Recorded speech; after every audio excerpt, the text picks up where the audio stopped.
দেখো বন্ধুরা, আমার খাওয়া হয়ে গেছে। তারপর আমার বর বলছে 1 কিলো দইটা যদি আমি খেয়ে নিতে পারি তাহলে বিকেলে আমাকে একটা বেনারসি এনে দেবে। আমি কি খেতে পারবো? তোমরা কমেন্টে বলো।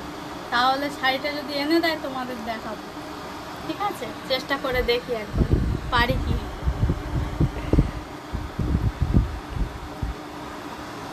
এনে দেবো তুমি তাহলে? ঠিক আছে, তাহলে চেষ্টা করি। দইটাকে তো খুব সুন্দর, টক দই যদিও, তাও টেস্ট আছে।